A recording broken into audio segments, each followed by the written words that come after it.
Hey guys, this is for the tips hotline. Hey, listen, I wanted to talk to you guys about dirt. Dirt is something that obviously every Kirby office over the entire world, all 57 countries, are discussing dirt with the people. And a lot of times the older guys feel that, the better they get, the less dirt they have to pull. So it's almost like, gas versus clutch. Oh, I'm getting better with my mouthpiece so I can lay up on the dirt, lay up on the dirt. The better I get, the less I pull. That's not really the way it's supposed to work. You're supposed to get better with your verbiage and your mouthpiece and your demo so that that plus a dirt equals an outstanding demo at higher values, and you're selling more demos and you're making more money per demo. That's why you should pull dirt. And I feel that if the average dealer really understood dirt and everything about dirt and why we actually pull dirt, that you would never have a demo where you wouldn't pull dirt, okay? So real quick, what I'm gonna do is let's get started. I'm gonna give you a quick lesson on dirt and the importance of it, okay? First of all, let's talk about types of dirt, okay? We've got 0 through 40, okay? And this is the I knew it was there dirt. Okay, now I write horrible, by the way. So, okay, when you first walk into a house and you start to talk about it, all the pads from 0 to 40, the customers are listing you off a ton of reasons as to why, okay, the dirt would be there. Oh, the neighborhood is not complete, the construction, there's a field across the street, my kids play sports, I'm not vacuuming enough, my husband has a dirty job, the list can go on and on and on. It is the 0 from 40, the I knew it was there dirt, okay? All right, now, from 40 to 80 is the transitional dirt. Or transition dirt, either way, okay?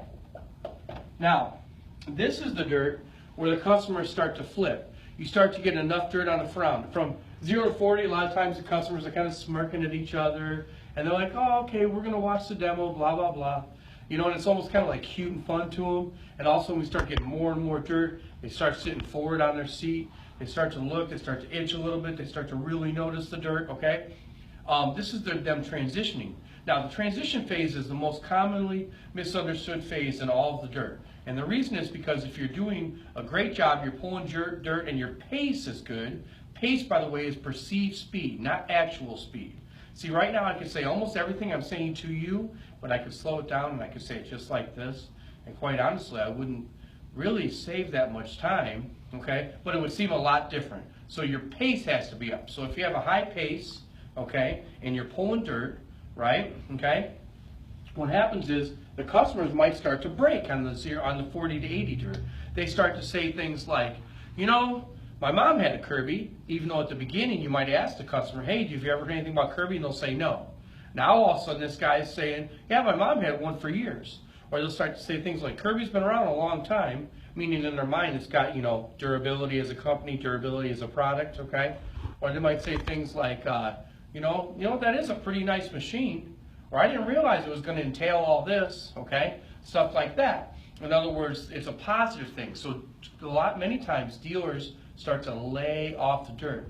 Ooh, we've got the sale. Oh, it's going great. Here, let me just finish this up real quick. Why? Because we always say, if the emotion's high, okay, it's time to close the sale, right? Okay? And emotion's high, let's get them to buy, that whole deal. And I'm all for that, okay? And at 40 to 80 pads, a lot of times they are ready to buy that, okay? They are ready to buy. Problem is, they're ready to buy at a low ball.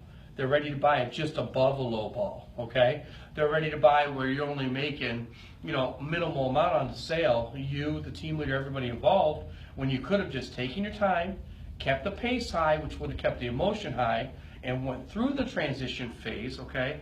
Pulled more dirt and actually got a high quality demo with high profits involved, okay, where the customer understood the savings, all right? Now, the second reason on the 40 to 80 that people mess it up is a lot of times during the transition phase, the customer starts to get a little bit weird. They start to get a little bit grumpy, okay, because they're transitioning. And so they start to say things that confuses the actual salesperson. They say things like, we get the point. You don't have to keep pulling them. How much dirt are you going to pull? Well, guys, that's the customer transitioning into the phase. Okay, what's that, Austin? You want to go ahead? Are you done yet? Yeah, are you done yet? Okay, that's another one. Okay, they want you to be done because the dirt is starting to force them into transition. They'll start to say things like, I'm going to tell you why I wouldn't buy one. Well, listen, the only reason they're telling you why they wouldn't buy one, because in their mind they're thinking about buying one. Okay, or things like, hey, my aunt had one of these and she couldn't get it serviced anywhere. Okay, well, they wouldn't be thinking about that unless they were thinking about where would they get theirs serviced if they bought it, because they don't want the same thing to happen, okay? So a lot of times that customer is getting a little bit strange, okay? And the reason they're getting strange and you don't think the sale's going the way it should is because they're transitioning. You're fine. You're fine. Just keep pulling the dirt, keep doing the demo. It's not a problem. The salesman bows out 99% of the time at this stage. The customer doesn't make you bow out. The salesman bows out because they don't believe it's going to be a sale. And for the record, they're not supposed to buy in the air compressor.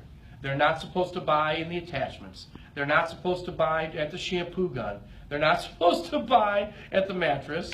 They're not supposed to buy in the comparison. They're not supposed to buy in the kill. They're not supposed to buy in the shampooer. And they're not supposed to buy right at the price sheet. Customers are not supposed to buy at these points. So why a salesman, a Kirby dealer, would ever allow what a customer says at those points as far as them saying no to affect whether they kept going or to affect the quality of their show is beyond me. Okay, we already know going into this situation that the customer's not supposed to buy. So we should never let that discourage us, okay? All right. Okay, so when we get to this 40 to 80, okay, we got to move through it, and we're going to go like this. We're going to go into the 80 to 100 pads, okay? And this is the selling dirt. This is where the customers hit their DTL. Now, why do the customers, by the way, DTL is dirt tolerance level. Every customer has a dirt tolerance level, okay? Now, it is true that some customers hit their dirt tolerance level of 40 to 80. I've seen customers hit it even earlier than 40. But we're not talking about those exceptions. We're talking about making sure that every stone is left unturned, okay? And that we're definitely going to, on average, sell a Kirby, all right? So, on average, okay, the average customer is eating 80 to 100 times, 80 to 100 pads. It's not because we gave them 80 to 100 reasons, okay? I hear that all the time. That's not the truth, okay? The thing is, it's because it's the amount of pads that in general covers the average living room, okay? So if you have like this, I'm a horrible drawer. Watch this. We have the average living room, okay? We have a TV here. I know it's not the 1950s, but we're putting the TV there, okay? We have a love seat here, maybe a couple recliners here, okay? We want to get both customers here and here, and we want to get them face this way. Why? Okay, the box is going to be in front of the TV. Why is the box going to be in front of the TV? Because most rooms are directed so everybody can, face the TV, okay? Okay, so this here. Then we're going to put dirt all in here. And what we're going to do is we're going to cover the entire area. If we don't cover spaces, I call these safety zones. The customer will go, oh, that's nasty. But just look over it. Oh, there. That's how it was before this guy came. That's how it was before this guy came. We don't want that. We want a perfect shampoo square in the middle of this, and we want dirt to be covered everywhere. We don't want any safety zones. We don't want to take 30 pads and put it here. If you take 30 pads and put it here, I've seen people take 100 pads and stack them so tightly and so closely that it only looks like 30 pads, okay?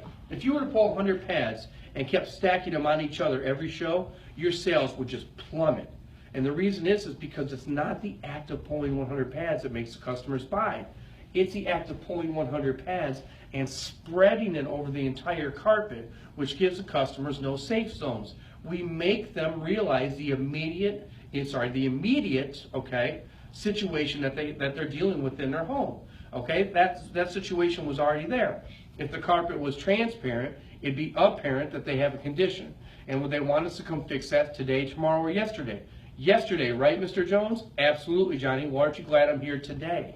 Okay, and that's exactly what we're doing. We're trying to show them the situation that they have in their home today that they weren't aware of before we got there. So we don't want any safety zones in this carpet. We want everything to be covered. TLC, think like a customer. Sitting on a couch, you're looking out. All you see is a sea of dirt, except everything's nasty. Their vacuum's laid down, it's buried, it's been revealed for the piece of junk it is, okay? And they're looking at that and they're like, oh, I spent my hard-earned money on that. They're mad. they're irritated, right? And then all that looks pretty in the whole carpet is that beautiful shampoo square that the Kirby created, right? And then the shiny, bright, shiny knight in armor, right? The Kirby Cavalier sitting there, set up perfectly, looking gorgeous at the end. That's how this should look. It should look completely disastrous in there, except for those two things. We want it to be chaotic, okay? We never put two dirt pads like this, ever, because what you're doing is you're losing the space that you could have done to create two pads like this. It takes up more space, okay? And you're pulling not dirt pads, but you're pulling dirt mass. You're covering dirt territory, okay? That's what you're doing, right? Austin's rolling his eyes as I'm giving this meeting because he's heard me give it so many times, right? But you know what I always tell him? If you heard it too many times, maybe it's time to start running it in your own place. Okay? Always keep that in mind, okay? Now, I'm just messing with him though. Okay, now, 100 to 100 plus pads, 100 to let's say just 150 pads, this is the value dirt. This is where you're going to build a ton of value, okay? But let me tell you something on this. When you're looking at this, you got to understand about the value dirt that it has a time limit. I had one of my team leaders, Billy Williams. He's really awesome, okay? But when he first started selling Kirby's, he was pulling 150 pads a show, easy. Wasn't selling anything. I started to look at his demo log and realized that he was in there 2.5 hours, 3 hours a show. That means he was selling, missing, selling, and missing them all in the same show. Guys, there's movies, Transformers, Star Wars, think about all these movies. They spend millions of dollars on special effects to keep your attention for between an hour and 2 hours.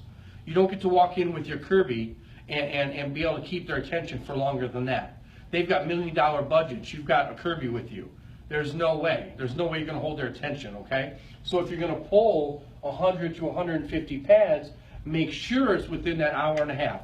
Make sure it's within that same time frame that you would do a normal show. You're just going to have to increase your pace to get it done. Now I'm talking, you might give yourself another 10, 12 minutes in the show, but honestly, it should not take you very long to pull an extra few pads. But you will get a lot more value out of it because you're really leaving no stone unturned when you pull that extra dirt. You're going the extra mile, okay? And the customers, they will appreciate that. Now, two last things before we get out here. First of all, I want to say this. 0 to 40, okay? People feel that if they give you the excuse why the dirt's there, that it's almost going to excuse it away, okay? Like my father had cancer. Just because he recognized the cancer and why it might be there doesn't make the cancer any less deadly, okay? Think about it this way. Just because the customer recognizes that the dirt's there and why it might be there, it doesn't make it any less crucial as far as the damaging the carpet, okay? The dirt has to leave, right? Okay. Now, so the best way to get the customer to transition to get them out of this stage where all it was I knew was there with all the reasons, okay? The best way to get them to go from here to here and then boost them into the transition phase is, first of all, get the dirt out on the floor, okay? Get to that 40 pads. And also you should say this statement. Mr. and Mrs. Jones, you're absolutely right. Today you've given me 3 or 4 really good reasons why this dirt's here. And to be honest with you, I totally agree with you. As a matter of fact, there's probably 10 reasons that we're not even talking about that could be added to that list as to why the dirt's here, right? But we have to ask ourselves the right questions. The question isn't really why is the dirt here. The question is, with the effort you're putting in and the machines you've purchased to prevent that, why is the dirt still here? If you get a Kirby today, it's not going to stop the dirt from coming in, okay? But you are going to be able to take the dirt out, okay? So we have to make sure that we're asking ourselves the right questions. Not why is it here, okay? We've identified those reasons already. The question is, why is it still here with all the time, effort, and money you're spending on keeping the dirt out or getting it to pull the dirt out, okay? So that's what you want to do, and you'll transition them in if you ask that question, okay? Okay, now, the last thing would be this. Always remember this, guys. When you're talking about dirt, the #1 salesperson in all the world of Kirby is a dirt pad. One dirt pad is better than any salesman in Kirby. Okay, so there's no reason not to walk in with 100 of them every house. Guys, that's a little bit of a tutorial on dirt. Now that you understand dirt, okay, the way you should, okay, this is the way your factory distributor and your DTs, this is the way we understand dirt. Now that you understand dirt, you can no longer be ignorant, okay, to the fact that, hey, I didn't know, okay, or anything like that. You have an obligation now to pull dirt. Okay, now let me tell you something, the last thing I'm going to say. There's somebody watching this right now, I guarantee it, some hotshot, okay, that's going to be like, you don't need to do that, okay? First of all, if he wants to come to my office and fill out a credit app next to me, he can. That's the first thing, okay? Because I promise you, that hotshot, okay, doesn't have the same credit app I have, all right? That's the first thing, or your distributors, okay? The second thing is this. Just remember this. Even if you are the one out of probably 300 or 400 salesmen that don't have to pull a lot of dirt, I don't want to build an office on that. You're studying to be a Kirby factory distributor. Okay, Michael Jordan cannot teach sticking his tongue out and slamming from the foul line. He cannot teach that. And if you have one hot shot, which you're real, every office has 2 or 3 people that think they're that person, but there's really only one of those in probably every 5 or 6 offices. And even if they're there, that person, have you ever noticed how they've been a salesperson for 3, 4, 5 years, and every time they run a crew or run an office, they don't do that well? Because you can't teach that, okay? Here's the thing. Kirby's made of a bunch of distributors that ran the program. Run the program, pull the dirt, get a quantity of quality, okay, sales in. That's all about dirt. That's the tips hotline. I hope you guys pull a lot of dirt, make a ton of money. See ya.